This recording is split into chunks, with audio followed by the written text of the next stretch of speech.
1447 হিজরি 10ই মুহররম ঐতিহাসিক সূত্রে 1386তম শহাদায়ে কারবালার স্মরণে কুশিয়ারচর, কালীতলা, হরিরামপুর, মানিকগঞ্জ, পদ্মা নদীর পাড়ে আমার অত্যন্ত আত্মার জগতের লালিত পালিত স্নেহধন্য জনাব লাবিব মাহফুজ চিশতি এবং তার সহপাঠীদের সমন্বয়ে প্রচেষ্টায় কারবালার স্মরণে বেদনায় শোকে শোকার্ত হয়ে আজকের আয়োজিত মাহফিলে সকলের প্রতি আমি সেই বিরহ বেদনাত হৃদয়ে আবার সালাম জানাই। আসসালামু আলাইকুম ওয়া রাহমাতুল্লাহি ওয়া বারাকাতুহু। আজকে আপনারা এমনই একটি মাহফিলের আয়োজন করেছেন, সুবহানাল্লাহ বলেন, সুবহানাল্লাহ, আবারও বলেন সুবহানাল্লাহ। যে মাহফিলটা আমার নবী দেখতেছেন, ঠিক কিনা? সুবহানাল্লাহ। আমার নবী দেখতেছেন না?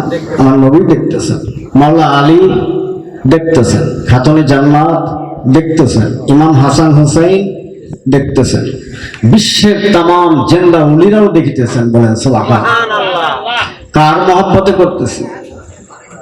হুসাইনের মহব্বতে, ঠিক কিনা? কার মহব্বতে? একটু জবান খোলেন, ভালো লাগে। হুসাইনের মহব্বতে। আজ হুসাইনের মহব্বতে আপনারা জানারা ত্যাগ স্বীকার করলেন, টাকা পয়সা ব্যয় করলেন, সময় ব্যয় করলেন, এরপরে সময় ব্যয় করেই শুধু নয়, হৃদয়ের ভালোবাসা দিয়ে মাহফিলে বসলেন। এটা কি আমার নবী কবুল করবে না? কি বলেন? অবশ্যই কবুল করবে। সেই হুসাইন রাদিয়াল্লাহু তাআলা আনহু প্রসঙ্গে যে একটি কথা আমার মুর্শিদের ওসিলা আল্লাহ পাক যেন আপনাদের খিদমতে বলার তৌফিক দান করেন। বলেন আমিন। কি বলবো, বলা যায় না, এত বেদনা, এত বিরহ বলা যায় না।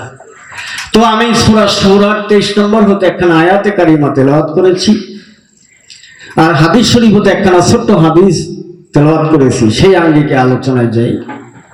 আল্লাহ পাক বললেন, কুল্লা আসআলুকুম আলাইহি আজরান, হে আমার হাবিব, আপনি একটা ঘোষণা দিয়ে দেন, আমি সারা জীবন ব্যাপী যত মেহনত করলাম, পরিশ্রম করলাম, কাদের জন্য? গোটা পৃথিবীর মানব জাতির মুক্তির জন্য। কথা ঠিক কিনা? আর জোরে বলেন ঠিক কিনা? আমার সারা জীবনের পরিশ্রমের পারিশ্রমিক, হে আমার উম্মতগণ, তোমাদের কাছে কিছুই চাই না। কথাটা কার? কোরআনে কথাটা কার? এক কথা বলেন, আপনারা আমাদের গুরুর দেশের লোক, আল্লাহ বলতেছেন কার জবানে? আল্লাহর বন্ধুর জবানে। জবান ছেড়ে বলেন সুবহানাল্লাহ। একটা জিনিস ব্যতীত, কি? ইল্লাল মাওয়াদ্দাতা ফিল কুরবা। জোরে বলেন আল্লাহু আকবার। আল্লাহু আকবার। আল্লাহ রাব্বুল আলামিন জানিয়ে দিলেন, ও আমার বন্ধু, আপনি ঘোষণা দিয়ে দিন, জানিয়ে দিন, আমি সারা জীবন যে মেহনত করলাম, যে পরিশ্রম করলাম, এই পারিশ্রমিক অন্য কিছুই চাই না, শুধুমাত্র আমার আহলে বায়তের ভালোবাসা ব্যতীত। জোরে বলেন না সুবহানাল্লাহ। এই আহলে বায়তকে যারা ভালোবাসলো, সে আমি নবীকেই ভালোবাসলো। সূরা আল ইমরান আয়াত নম্বর 31। নবীকে যারা ভালোবাসে, আল্লাহ বললেন, আমি আল্লাহ তাদেরকে ভালোবেসে জীবনের গুনাহ মাফ করে দেই। আজ হুসাইনের মহব্বতে এখানে যারা আসছি, আমরা অবশ্যই এই মহব্বত নবী পর্যন্ত পৌঁছে গেল। কথা ঠিক কিনা? কোরআন প্রমাণ করছে নবী পর্যন্ত নয়, কুল কায়নাতের মালিক আল্লাহ পর্যন্ত আমাদের ভালোবাসার বিনিময়ে নিজেই ভালোবাসা দিয়ে দিবে। সেই ভালোবাসার মাহফিল, সেই আহলে বায়তের প্রেমের মাহফিল। রাসূল বললেন, আনা হুসাইন মিন্নি ওয়া আনা মিনাল হুসাইন। বলে হুসাইনকে তোমরা চিনোনি, চিনো না, অনেকেই জানো না। হুসাইন আমার হতে, আমি হুসাইন হতে। বলেন না সুবহানাল্লাহ। নবী হতে হুসাইন হতে পারে, কথাটা মেনে নেওয়া যায়, কিন্তু হুসাইন হতে নবী কেমন করে হয়? প্রশ্নবিদ্ধ থেকে যায়, ঠিক কিনা? হাদিস শরীফে দেখলাম হযরতে ইবনে আব্বাস রাদিয়াল্লাহু তাআলা এর বর্ণনার হাদিস, ভুল হলে আল্লাহ ক্ষমা করুন। ইমাম হাসান হুসাইন দুই ভাই নবীজির খিদমতে মাঝে মাঝে হাজির হতেন। ওই দিন হাজির হয়েছেন। ইবনে আব্বাস রাদিয়াল্লাহু তাআলা আনহু বলতেছেন, ইয়া রাসূলুল্লাহ, ইয়া হাবিবাল্লাহ, আমি ভালো করে লক্ষ্য করে তাকিয়ে তাকিয়ে একটা জিনিস দেখলাম। কি জিনিস দেখেছো?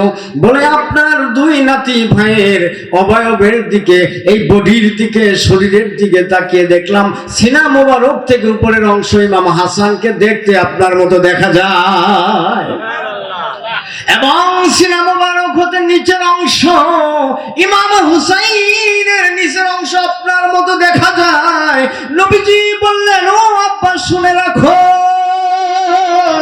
ইমাম হাসান হুসাইন দুইজন মিলে আমি একজন হইলাম রাহমাতাল লিল আলামিন, লা ইলাহা ইল্লাল্লাহ। জোরে অনেকে ইনিয়ে বিনিয়ে এই ইয়াজিদকে ভালো বানানোর চেষ্টা করে, ঠিক কিনা? কয়েকদিন নামাজ পড়ে, কোরআন পড়ে, কোরআনের ব্যাখ্যা জানে, রাত্রে তাহাজ্জুদ নামাজ পড়ে। তথাকথিত বাংলাদেশের কিছু পিসাবরা ওই ফতোয়া দিচ্ছে যে ইয়াজিদ রহমাতুল্লাহ, বলেন না নাউজুবিল্লাহ। আমি একজনের কলার ধরেছিলাম, ইয়াজিদ যদি রহমাতুল্লাহ হয় তাহলে হুসাইনকে কি বলা যাবে? লকবটা দিয়ে যাও। হুজুর রাগ করছে? হ্যাঁ, অবশ্যই রাগ করবো। ইয়াজিদ রহমাতুল্লাহ নয়, ইয়াজিদ হলো লানাতুল্লাহ, ঠিক কিনা? আমি বলেছি, ইউটিউবে ছেড়ে দিয়েছি, ইয়াজিদকে যারা ভালোবাসে দুধ দিয়ে গোসল করায়, ইয়াজিদের পক্ষে কথা বলে আমি প্রশ্ন ছেড়ে দিয়েছি, এতই ভালোবাসেন তবে নিজের পোলার নাম ইয়াজিদ রাখেন না কেন? ভাইরা বাবারা, এই হুসাইনকে চিনি না। হাদিস শরীফের মধ্যে আছে, মসজিদে নববীর মধ্যে বড় বেদনার কথা, আমার হুজুর সাল্লাল্লাহু আলাইহি ওয়াসাল্লাম বসে আছেন। ইন্ডিপেন্ডেন্ট দুইজন সন্তান আসলো। একজন হলো আমার নবীজির শেষ ছেলে ইব্রাহিম। ইব্রাহিমের বয়স একটু বেশি হয়ে সে ইন্তেকাল করেছে। আর তিনজন সন্তান তৈয়ব, তাহের, আবুল কাসেম মায়ের কোলের থেকে বিদায় হয়েছে। ইব্রাহিম এসে 4 থেকে 4.5 বছর বয়স আমার নবীজির উরুর উপরে বসেছেন। সঙ্গে সঙ্গে ইমাম হুসাইন রাদিয়াল্লাহু তাআলা আনহু এসে আমার নবীজির আরাক উরুর উপরে বসে পড়েছে। আমার নবীজি বেষ্টন দিয়ে ধরে উভয়ের কপালের মধ্যে ঠোঁট মোবারক দিয়ে চুমু খাওয়া শুরু করে দিয়েছেন। জোরে বলা যাবে না সুবহানাল্লাহ? গভীর মনোযোগ। ওই সময়ের মধ্যে জিবরাইল আমিন মসজিদে নববীতে তাশরীফ রেখে আমার নবীকে সালাম দিয়ে বললেন, ইয়া রাসূলুল্লাহ, ইয়া হাবিবাল্লাহ, আপনার জন্য একটা সংবাদ এসেছে। কি সংবাদ? এই দুটো সন্তানকে আল্লাহ একসঙ্গে দুনিয়ায় রাখতে চায় না, যে কোনো একজনকে রাখতে চায়। রায়টা কার? আল্লাহ। তবে কাকে রাখবে আর কাকে রাখবে না এর ফয়সালাটা আপনার উপরে দিয়ে দিয়েছে। আপনি যাকে রাখবেন আল্লাহ আপনার কথার পর রাজি হয়ে যাবে, আপনি যাকে বিদায় দিবেন আল্লাহ তাকে বিদায় করে নেবে। তবে আল্লাহর চূড়ান্ত সিদ্ধান্ত, এই দুটো সন্তানকে একসঙ্গে দুনিয়ায় আল্লাহ রাখবে না। একটা পরীক্ষা শুরু হয়ে গেল। আমরা হলে কি করতাম? নাতি তো একটা পরে যায়, ঠিক না? নাতি হলো একটা পরে যে, একে তো পরপর মনে রাখেন, পরপর 3টা ছেলে চলে গিয়েছে। এবার শেষ সন্তান আল্লাহর হাবিব ডান হাত মোবারক উঁচু করিয়া হুসাইন রাদিয়াল্লাহু তাআলা আনহুকে আঁকড়িয়ে ধরে বললেন, জিবরাইল, আমি হুসাইনকে রেখে দিলাম। আমি হুসাইনকে রেখে দিলাম।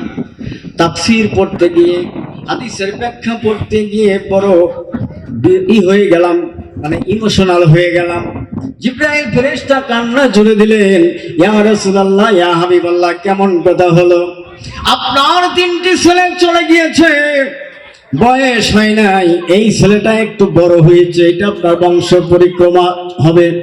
আপনি আপনার ছেলেকে বাদ দিয়ে কেন নাতিকে আদর করে কাছে রাখলেন?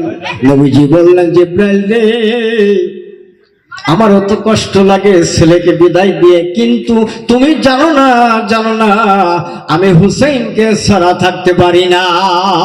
কারণ আমার হুসাইন একদিন কারবালার ময়দানে শাহাদাত বরণ করবে।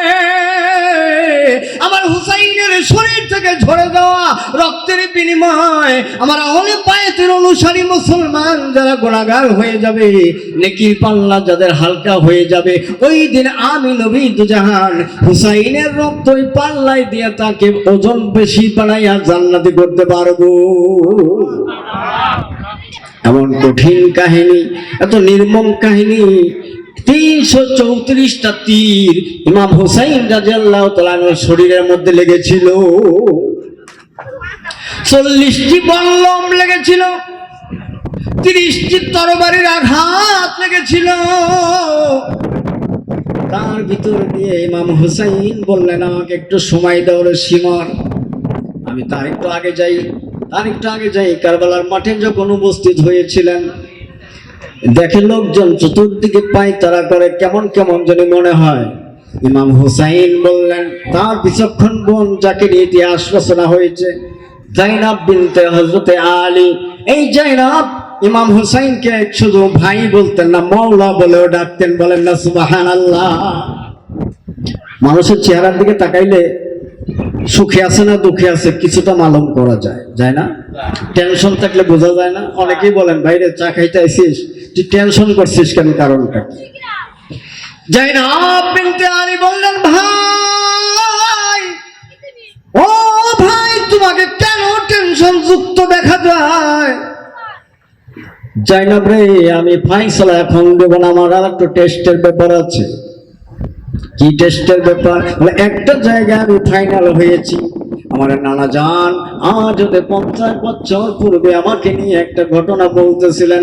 আমি হঠাৎ করে জানতে চেয়েছিলাম, নানা জান, আমার জীবনের শেষ পরিণতি কোথায় ঘটবে, কিভাবে ঘটবে? নানা জান বলেছিলেন, কারবালার ময়দানে তোমার শাহাদাত বরণ করতে হবে, তোমার রক্তের বিনিময়ে আমার কোটি কোটি গুনাহগার উম্মতকে আমি নাজাত করাইতে পারবো। বলেন না মারহাবা। নানা জান, আমি কেমন করে চিনবো এটা কারবালার ময়দান? দেখবা, যেই জায়গায় গেলে তোমার দুলদুলের পাটা গেড়ে যাবে, পাথরের ভিতরে পা গেড়ে যাবে, শুকনা কাঠ ভাঙলে সেখান থেকে রক্ত বের হবে, মাটি খনন করলে পানি আসবে না, রক্ত আসবে। এই 3টি নমুনা যদি তুমি যেখানে তুমি পাবা, মনে করবা ওই জায়গায় তোমার শাহাদাতের শেষ ঠিকানা। ও জাইনাব, আমি একটা জিনিস ফাইনাল হয়েছি, আর দুটো জিনিস তোমার দিয়ে ফাইনাল করতে চাই। ঘোড়ার পা দেবে গেছে, কথাটা গোপন রেখে বললেন, তুমি কিছু কাঠ সংগ্রহ করো। জাইনাব বিনতে আলী কাঠ আনতে গেলেন, দৌড়াই আসছে, ভাইজান একটা আজব ঘটনা, আমাদেরকে নিয়ে তুমি কই এসেছো? বলে, কেন? আমার জীবনে কোনোদিন দেখি নাই, শুনিও নাই, আপনারাও মনে হয় দেখেন নাই, আমরাও দেখি নাই। শুকনা কাঠ ভাঙলে তার মধ্যে থেকে রক্ত বের হয়, দেখি নাই। ও ভাইজান, এই দেখেন না, কাঠ ভাঙলাম, আমার এই কাঠের ভিতর থেকে রক্ত বের হয়েছে। হুসাইন রাদিয়াল্লাহু তাআলা আনহু বলতেছেন, আলহামদুলিল্লাহ। কি বলতেছেন? আলহামদুলিল্লাহ। ও বোন, আর একটা প্রমাণ আমার করার দরকার, একটু গর্ত করো কিছু রান্নার জন্য। মাটি খুঁড়তে যায়, ওই মাটির ভিতর থেকে রক্ত ভিঙ্গি দিয়ে বের হয়। জাইনাব বিনতে আলী কান্না চলে দিলেন, ও ভাইজান, তোমাকেও যেন কেমন মনে হয়, আর নিদর্শন যেন কেমন দেখা যায়। হুসাইন বললেন, বললে আমার সঙ্গে সাথে নারী পুরুষ যারা আছে সবাইকে আমার নিকটে নিয়ে আসো। রাত হয়ে গিয়েছে, উনি ওই সুযোগে বের হয়েছেন। ওই এজিদের সৈন্যরা পায়তারা করে একজনকে ডেকে বলছেন, ভাইজান, এই জায়গাটার নাম কি? বলে, এই জায়গাটার নাম হলো কারবালা। কি নাম? ও ভাইজান না, আপনাদের না, যদি অন্তরে আপনাদের একটু মহব্বত থেকে থাকে, আছে তো অবশ্যই। কারবালা নামটা শুনলে আমরা কষ্ট পাই, ঠিক কিনা? কথা বলেন, ঠিক কিনা? এই যে আজকে নগদ আমি বাসে আসছি, এই খানখানাপুর পার হলে একটা কাশের দল আসতেছে উজামচর ইমামবাড়িতে, ওখানে আমি কয়েকবার প্রোগ্রাম করেছি। এক মোল্লা সিটে বসে বলতেছে, এই যে শিয়ারা যাইতেছে, শিয়া প্যান্ট শার্ট পরা এক ভদ্রলোক বলছে, "এই হুজুর, শিয়া বলে গালি দিলা, তোমার কাছে দলিল আছে?" ওনার ধমকে হুজুর চুপ। আমি বসে বসে ভাবতেছিলাম, আহা, নবী বংশকে ভালোবাসলে, হুসাইনকে ভালোবাসলে যদি শিয়া গালি দেয়, সারা পৃথিবীতে আমার নামে শিয়া লেখে, প্যাম্পের সবাই দেখ, অনুরোধ পাক পাঞ্জাতন যেন আমাদেরকে একটু কবুল করে দেন, ঠিক না? হ্যাঁ, কারণ ওরা আমাদেরকে নাজাত দিবে না। মাসালু আহলে বাইয়াতি কামাসালাহু সবিনাতুন নহিন মান দাখালা ফানাজি। আহলে বাইত হলো একটা নূহ নবীর কিস্তির মতো, ওই কিস্তিতে যারা উঠবে একমাত্র তারাই নাজাত পাবে, বলেন না সুবহানাল্লাহ। আমরা যদি মুহররম করতে গেলে, ইমাম হুসাইনকে ভালোবাসতে গেলে, তাদের পক্ষে কথা বলতে গেলে আমাদেরকে মানুষ শিয়া বলে, কষ্ট নিয়েন না। কি বলেন? কষ্ট নিয়েন না, কারণ সত্য প্রতিষ্ঠিত করতে গেলে জীবন দিতে হয়। আজকে আমরা যদি সত্যকে ধারণ করি, সত্যকে লালন করি, সত্যকে প্রতিষ্ঠিত করতে চাই, দুই একটা ঢিল পাটকেল তো আমাদের পাওয়া উচিত। এটা বিধান, কি বাদানরা পাওয়া উচিত না? অবশ্যই পাওয়া উচিত। আমার খাজা গরিবে নওয়াজ বললেন, প্রেমিকের কলঙ্কের ভিতরে যে সুখ নিহিত আছে, হাজারবার জান্নাতের সুখের চেয়ে এই সুখ অনেক অনেক গুণ বেশি, বলেন না সুবহানাল্লাহ। ভাইরা বাবারা, এবার কোথায় ছিল কথাটা? সমস্ত লোকগুলোকে ডেকে হুসাইন রাদিয়াল্লাহু তাআলা আনহুর সামনে হাজির করে দিলেন। ইমাম হুসাইন রাদিয়াল্লাহু তাআলা আনহু বললেন, মশালগুলো নিভাইয়া দাও। বিদ্যুতের আলোর জায়গায় বাস করি, তখন বিদ্যুৎ ছিল না, মশালগুলো নিভাইয়া দাও। মশাল নিভাইয়া দিলেন। ইমাম হুসাইন রাদিয়াল্লাহু তাআলা আনহু বললেন, আমার সঙ্গীরা, আমার সাথীরা, একটা কথা শুনো। দোজাহানের কান্ডারি রাহমাতুল লিল আলামিন আমার নানা জানের পাক জবানে আমি শুনেছিলাম, আমার শাহাদাত বরণ করতে হবে কারবালার ময়দানে। নমুনা দিয়েছিলেন, আমার দুলদুলের পা গেড়ে যাবে, শুকনা কাষ্ঠ ভাঙলে রক্ত বের হবে, মাটি খনন করলে রক্ত বের হবে। এই ভবিষ্যৎবাণীর সঙ্গে আজ আমার মিলে গিয়েছে। আমার সিদ্ধান্ত ফাইনাল না, আমার নানা জানের সিদ্ধান্ত ফাইনাল হতে চলেছে। আমি রাজি আছি, আমি খুশি আছি। এই জায়গার থেকে আর আমার যাওয়ার কোনো উপায় নাই। আমি তোমাদের ব্যাপারে এইরকম শিওর হতে পারিনি, আমারটা আমি জেনেছি। আমি জানি তোমরা আমাকে ভালোবাসো, আমাকে মহব্বত করো, আমি জানি, কিন্তু ওরা তো তোমাদের রক্তের পিপাসু না। এজিদ আমার রক্তের পিপাসু হয়ে আছে, তাই তো সৈন্য পাঠিয়েছে। আমাকে রেখে আমি হুকুম দিয়ে দিলাম, নির্দেশ দিয়ে দিলাম, রাতের অন্ধকারে তোমরা যেভাবে পারো, যেই পথে পারো রে, মদিনায় ফিরে যাও। মদিনায় গিয়ে আমার নানা জানকে আমার আখিরি সালাম জানিয়ে দে, বলো আমি হুসাইন আর মদিনায় আসতে পারলাম না। একটা লোক কথা বলছে না, নাড়াচাড়া দিচ্ছে না। কিছুক্ষণ পর কান্নার সুর ভেসে আসতেছে। এমন কান্না, কানতে কানতে ওই তাবুর ভিতরে গড়াগড়ি যায়। আর বললেন, ইয়া ইমাম হুসাইন, ইয়া মাওলা, আপনার ব্যাপারে আপনি ফাইনাল জেনেছেন না, আমাদের ব্যাপারেও ফাইনাল দিয়ে দিলাম। আপনার যদি শাহাদাত বরণ করতে হয়, তার পূর্বে আমাদের শহীদ হয়ে যাবে। জোরে বলেন না সুবহানাল্লাহ। আমাদের দেহে প্রাণ থাকাকালীন আপনাকে আমরা যুদ্ধের ময়দানে যেতে দিব না। আজ রাতে আপনাকে একা রেখে আমরা যদি পালিয়ে যাই, হাসরের ময়দানে আমার নবীর সামনে দাঁড়িয়ে কেমন মুখ দেখাবো? আমার নবী যদি জিজ্ঞাসা আমার হুসাইনকে একা রেখে আসলে কারণটা কি, আর কোনো উত্তর থাকবে না। কারণ মিজানের পাল্লায় থাকবে নবীজি, পলসরাতের ঘাটে থাকবেন মাওলা আলী, আর নারীদের জান্নাতের সর্দারিনী হবেন খাতুনে জান্নাত, আর সমস্ত পুরুষ জান্নাতীদের সর্দার হবে ইমাম হাসান হুসাইন। আপনাদের রেখে আমরা পালাবো কোথায়? ও ভাই, কতক্ষণ থাকবো পৃথিবীতে জানি না, ঠিক কিনা? যেতে হবে না, যেতে হবে না। কি নিয়ে যাব? কারা সুপারিশ করবে? কাদের উসিলায় মাপ পাবো। আজকে এখান থেকে যদি তাদের মহব্বতে আমার দিল না কাঁদে, তাদের বিরহে যদি আমার একটু অশ্রুবাদ না ঝরে, আমি কেমন করে বলবো আমি হুসাইনের প্রেমিক? প্রেমিকের তো লক্ষণ আছে। গাছুল আজম গাছুবাগ বলেছেন প্রেমিকের লক্ষণ চেনা যাবে কিভাবে? চেহারাটা বিষণ্ণ থাকবে আর চোখের নিচের পাটটা পানিতে ভেজা থাকবে। এখানে গুরু প্রেম, এখানেই গুরু প্রেম। আল বেলায়েতু জিল্লুল নবুওয়াত, নবুওয়াতের যুগের পরে বেলায়েতের যুগে, এই যুগে আমরা যার কাছে বায়াত গ্রহণ করেছি, আমার জীবনও যদি চলে যায় মুর্শিদের কদম ছেড়ে যেন আমরা না যাই। এটা কারবালার শিক্ষা, ঠিক না মহান না? এটা কারবালার শিক্ষা। হুসাইনি প্রেমিকরা, গুরু প্রেমিকরা গুরুকে রেখে যাই নাই, পরপর সকলেই শাহাদাত বরণ করেছে আগে, ঠিক না? সকলেই শাহাদাত বরণ করেছে। পরবর্তীতে ইমাম হুসাইন রাদিয়াল্লাহু তাআলা শাহাদাত বরণ করলেন। কাবাঘর ঠেকনা দিয়ে হযরত ইবনে আব্বাস রাদিয়াল্লাহু তাআলা আনহু আল্লাহর জিকির করতে করতে ইমাম হুসাইনকে কুফায় বিদায় করে দিয়ে বিরহ বেদনায় এই কাবাঘরের কাছে গিয়ে একটু স্বস্তি পাওয়ার জন্য রাত্রি যাপন করতেছেন। গভীর রজনীতে তন্দ্রা এসে গেল, একটু ঘুম এসে গেল। ইবনে আব্বাস রাদিয়াল্লাহু তাআলা আনহু বলেন, আমি স্বপ্ন যোগে দেখলাম আমার দয়ার নবী মায়ার নবী আমার সামনে এসে হাজির হয়েছে। চিল্লায় বলবেন না সুবহানাল্লাহ?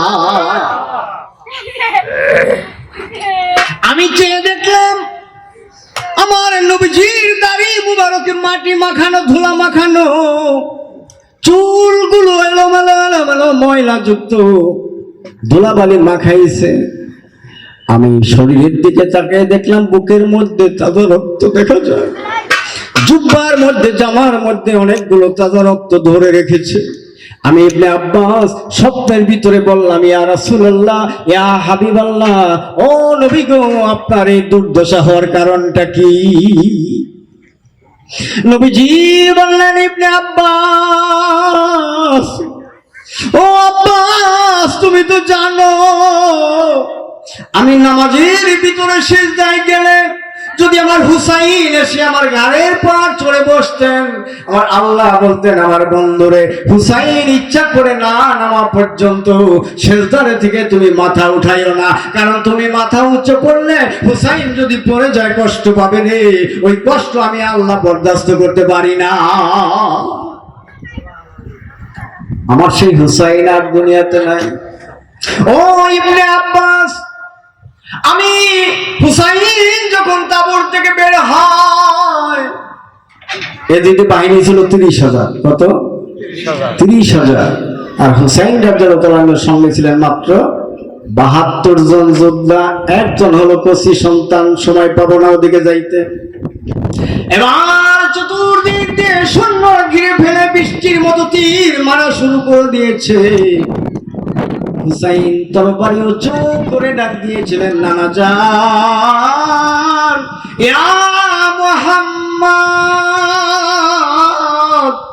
ও নানা জান, নানা জান। আর মনে হয় মদিনায় যাওয়া হলো না রে নানা জান।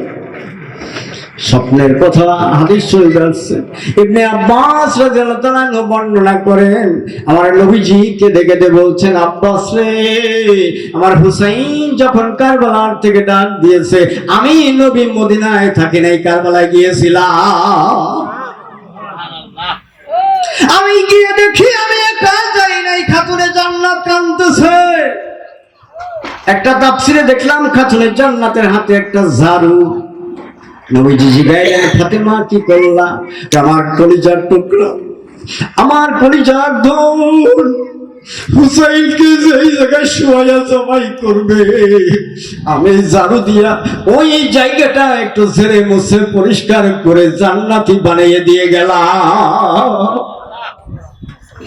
মাওলা আলী কান্দে, হাসান কান্দে। আমি নবীজি ওই জায়গার মধ্যে গড়াগড়ি খাইলাম, ধুলাবালু গুলো মাখলাম, রক্ত গুলো নিয়ে আসলাম। ইবনে আব্বাস বলেন, ইয়া রাসূলুল্লাহ, জুব্বা মুবারকটা আমাকে দেন, আমি ধুয়ে দেই। না না না, ধোয়া যাবে না। ও হুসাইনি প্রেমিক বাবারা, কুশিয়ার চরের পাগলেরা, আমার নবী বলতেছেন হাসরের ময়দানে এই রক্তগুলো আমি আল্লাহর দরবারে হাজির করে দিব, বলবো রব্বুল আলামিন দুনিয়ায় সুখ চাই নেই, বাদশাহী চাই নেই, আমি উম্মতের দেওয়ানা, আমি উম্মতের পাগল। ওই কুশিয়ার চড়ে আমার হুসাইনের মহব্বতে মাহফিল করেছিল, সবাই যে নেককার তা না, এর মধ্যে আমার মতো বদকার দু একজন থাকতে পারে, ঠিক কিনা? আজ আমার হুসাইনের মহব্বতের দলের লোকের ভিতরে যারা নেকিতে কমে গিয়েছে, ভালো কাজ কম করেছে, এই রক্তের বিনিময় আমি নবী তাদেরকে জান্নাতের মেহমান বানাইতে চাই। বলেছিলাম এই মাহফিলটা দামি মাহফিল, ঠিক না? কি বলেন, এই মাহফিলটা দামি মাহফিল। এই মাহফিল এত সুন্দর মাহফিল, একটা মাহফিল আর যদি কবুল করে নেন আমাদের জীবনের নাজাত প্রাপ্ত হয়ে যাওয়ার সম্ভাবনা আছে, ঠিক কিনা? আজকে ইসলাম, আজকে আমরা নামাজ পড়ি, আজকে আমরা রোজা রাখি, পীরগিরি করি, ওরস করি, কত কিছু করি। আহারে, যাদের লালিত পালিত ইসলাম, একবার কি তাদের কথা ভেবে দেখেছি তারা কতটা ত্যাগ স্বীকার করেছেন আমাদের মুক্তির জন্য? তারা দুনিয়াতে বাদশা হবে, দুনিয়াতে তারা রাজত্ব কায়েম করবে, দুনিয়াতে তারা ধনী হবে, এই জন্য তারা জীবন দান করেন নাই, ঠিক না? ঠিক। আমার নবীজি সত্য ইসলামকে প্রতিষ্ঠিত করার জন্য অকাতরে তারা জীবন দান করে দিয়েছেন। এই জন্যে একটু সতর্ক থাকতে হবে। 30,000 বাহিনীর মধ্যে ইমাম আলী আসগর রাদিয়াল্লাহু তাআলা আনহুকে নিয়ে যখন পানি পায় নাই, তখন ইমাম হুসাইন রাদিয়াল্লাহু তাআলা আনহু স্লোগান দিয়েছিল, আলাইসা ফি মুসলিমুন, আলাইসা ফি মুসলিমুন, আলাইসা ফি মুসলিমুন। তিনবার বলেছিলেন। ফি মানে মধ্যে, তোমাদের মধ্যে কি একজন মুসলমান নাই? মানুষ ছিল কত? 30,000। জিয়াদ সাহেব বলে গেছেন 7,000 ছিল কোরআনে হাফেজ, 7,000। 3,000 ছিল ওই যুগে কোরআন ব্যাখ্যাকারী, আর ওদের লিডার ছিল ইবনে সাদ, সেও কোরআনের ভালো একজন ব্যাখ্যাকারী। কিন্তু হুকুম দিল, কে আছো?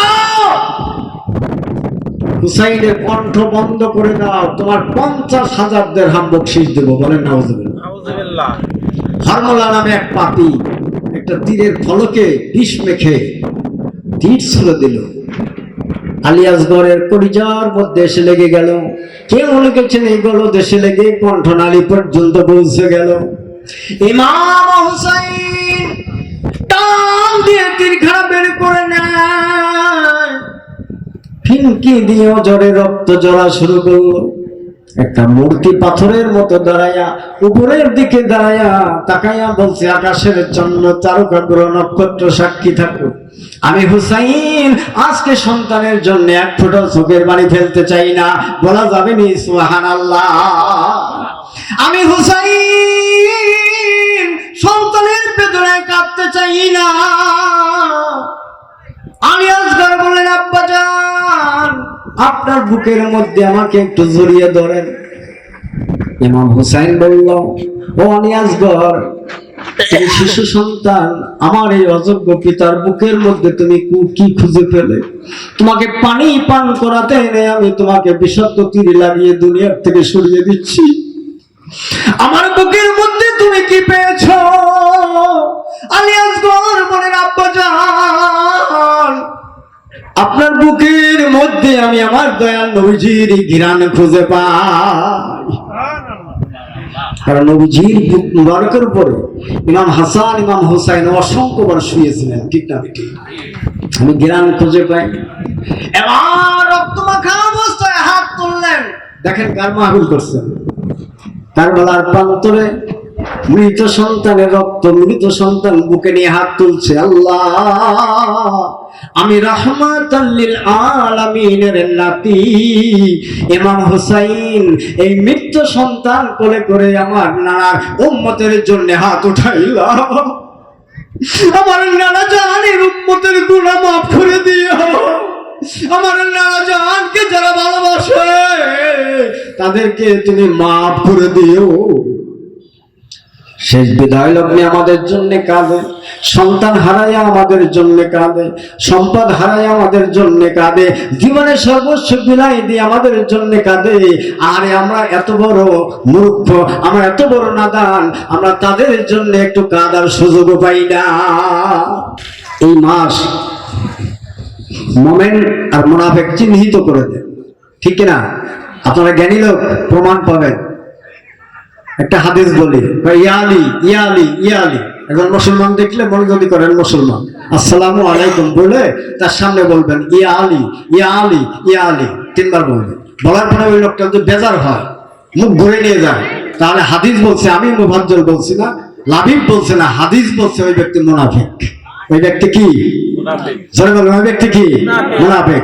ইন কুনতুম তুহিব্বুনাল্লাহ ফাত্তাবিউনি, এই দলিল সূরা আলে ইমরান 31 নম্বর আয়াত। তা আমার নবী কাঁদে, আমার নবী বেদনায় গড়াগড়ি যায়, ফাতেমা তো জোহরা কাঁদে, মাওলা আলী কাঁদে, ইমাম হাসান কাঁদে, तमाम সৃষ্টিকুল কাঁদে।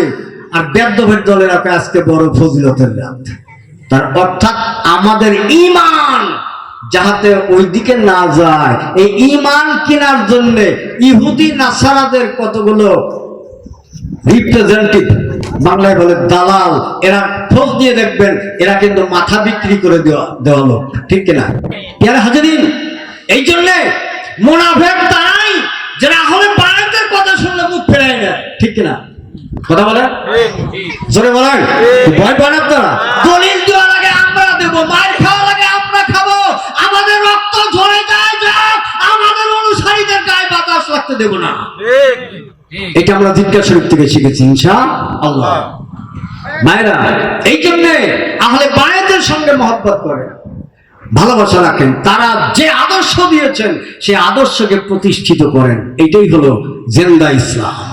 আর যারা মুখ ফেরায় নেয়, এর বিপক্ষে কথা বলে, হাসি তামাশা করে, শিয়া বলে গালি দেয়, আমরা বলি না। মেশকাত শরীফের হাদিস 5417 নম্বর হাদিস, হযরত উম্মে সালমা রাদিয়াল্লাহু আনহা বর্ণনা করেন, আলীকে যারা গালি দেয় তারা হলো বেদিন, তারা হলো মুনাফিক। আপনাদের ভবিষ্যৎ লাবিব মাহবুব ছিল সেখানে জিটকাতে, আমরা গাদিরে কোন পালন করেছিলাম, আমি সেখানে গুনাহগার প্রধান আলোচক ছিলাম। পেয়ারে হাজিরিন, তা আলীকে গালি দিলে হয় মুনাফিক হাদিস, তাহলে মুআবিয়ার আমলে 70,000-এরও বেশি মসজিদে আলীকে গালি দেওয়া তারা জায়েজ করে নিয়েছিল, বলেন নাউজুবিল্লাহ। যে ইমাম সাহেব খুতবায় দাঁড়িয়ে দ্বিতীয় খুতবায় আলীকে গালি দেয় না, হয়তো তার চাকরি থাকে না, নাহলে গর্দান থাকে না। এইভাবে চলেছিল 83 বছর আরো 4 মাস। ওমর বিন আব্দুল আজিজ যখন ইসলামের খলিফা হয়, তখন তিনি নাকি ব্যান্ড করলেন, বাতিল করলেন, নবী পরিবারের উপরে এইরকম দুশ্মনী বেয়াদবি করা যাবে না। আল্লাহ আমাদেরকে কবুল করুন, বলেন আমিন। ওঠে ওয়াক্তে বয়ানে তাজিমে আহমদ জোহরে মুহাম্মদ সাল্লাল্লাহু আলাইহি ওয়াসাল্লাম, সাল্লাল্লাহু আলা মুহাম্মদ, এই সবাই মিলে আসেন, সাল্লাল্লাহু আলাইহি ওয়াসাল্লাম, সাল্লাল্লাহু